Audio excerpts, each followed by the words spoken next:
Bom dia, queridas mulheres, tudo bem?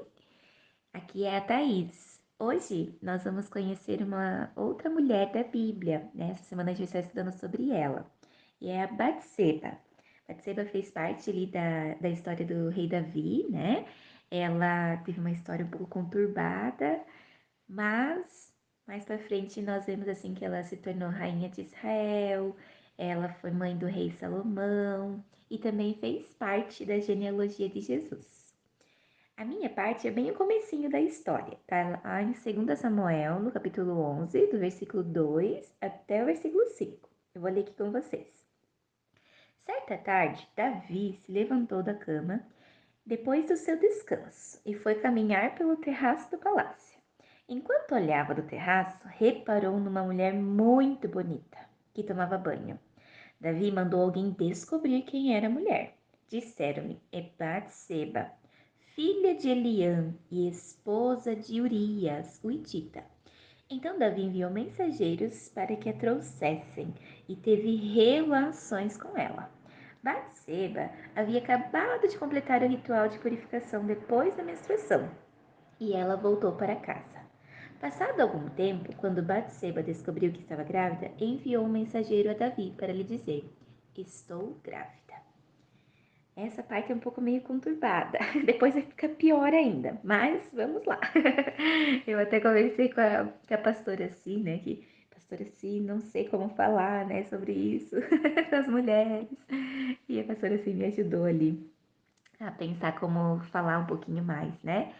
Por quê? Porque, na verdade, assim, né, se você voltar no versículo 1 ali do capítulo 11, vai falar que no começo do ano, em época que os reis costumavam ir à guerra, Davi, ele permaneceu em Jerusalém. Não era para Davi estar ali nessa época, era para ele estar na guerra, né? Mas ele permaneceu ali. E ele foi lá no terraço dele, né? Depois do descanso dele. E no terraço ele tinha visão da cidade inteira, né? E ali ele viu a Batseba, né? Batseba, ela estava cumprindo a lei, ela estava fazendo algo que a lei naquela época, né, exigia, que depois de passar pela primeira menstruação deveria tomar banho, né, fazer um ritual, né, de purificação. Então ela estava ali fazendo o que a lei estava exigindo, né, e aí, quando Davi viu ela, ele desejou ela, né? E ele perguntou quem ela era. E ele sabia que ela era uma mulher casada, né? Ela era casada com Urias. Urias, ele era um homem muito bom, ele era um homem fiel, né? E ele estava na guerra, o Urias, né?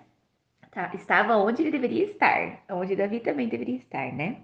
Mas ele mandou ela vir e teve relações com ela, né? Naquela época, quando o rei dava uma ordem, não poderia negar. Então, a Batseba, ela não teve escolha. Ela teve que ir até o rei Davi, né? Ela não tinha o que fazer. Ela precisava ir, né? E aí foi, né? E aconteceu dela engravidar, né? Então, assim, olhando a história, pensando na história, ela foi abusada, né, pelo rei Davi, na verdade, né? Isso é muito triste. E a gente vai percebendo assim, né, trazendo para os dias de hoje, que a gente poderia aprender um pouquinho com essa parte ali, né? É que Betseba, ela não teve escolha na vida dela. Vai ter situações na nossa vida que às vezes a gente não tem escolha, né? Às vezes acontece alguma coisa no trabalho, às vezes acontece alguma coisa na família, às vezes acontece uma situação na saúde, né? Coisas que a gente não escolheu viver.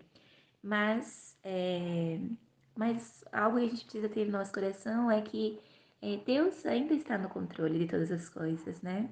E Ele pode fazer dessas situações difíceis, situações dolorosas, algo bom, né? Ele pode transformar isso, porque Ele é um Deus poderoso, né? Ele pode todas as coisas. E mais pra frente até se tornar um testemunho, assim como foi na vida de Batseba, né? Mais à frente ela se tornou rainha de Israel, mãe do rei Salomão e fez parte, né, da genealogia de Jesus, né? Então Deus fez de algo ruim, ele transformou em algo bom, né?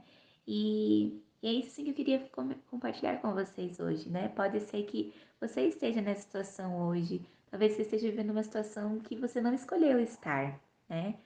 Mas eu quero te encorajar de que a olhar para o Senhor, né? Confiar nele, de que Ele pode todas as coisas, que Ele é um Deus poderoso, que Ele é um Deus bom e faz com que todas as coisas cooperem para o nosso bem, né? Pode ser que a gente não consiga enxergar agora, né, uma solução, mas te convido hoje a olhar com os olhos da fé, a confiar em Deus, que Ele pode fazer um milagre, né? Que nessa situação que você esteja vivendo, que Deus pode fazer um milagre, né? Amém? Eu vou orar com vocês.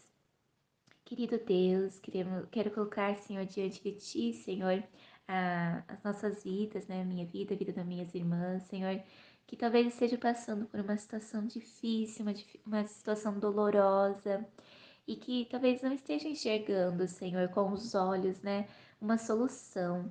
Mas, Senhor, eu peço, Pai, que o Senhor abra a nossa visão espiritual, que nós possamos confiar em Ti, Jesus, que nós possamos, Deus, olhar para o Senhor nessa circunstância e crer, Deus, que o Senhor tem um plano, que o Senhor está no controle e que o Senhor é o nosso Deus, o Senhor é a nossa rocha, o Senhor é a nossa fortaleza, o Senhor é o socorro bem presente, Senhor, nessa situação, Pai. Que nós possamos crer, Deus, de que o Senhor pode fazer um milagre. O Senhor pode todas as coisas. O Senhor é um Deus poderoso. O Senhor é um Deus bom, Pai. Nos ajude, Senhor, a enxergar, Pai, com os olhos da fé, Senhor, o seu milagre, Pai. Em nome de Jesus, Senhor, eu oro, Pai. Senhor, te agradecemos, Pai, por tudo que o Senhor realiza, Senhor, em nossas vidas, Deus. Que nós possamos, Senhor, nos lembrar, trazer à memória aquilo que nos traz esperança, Pai. Em nome de Jesus.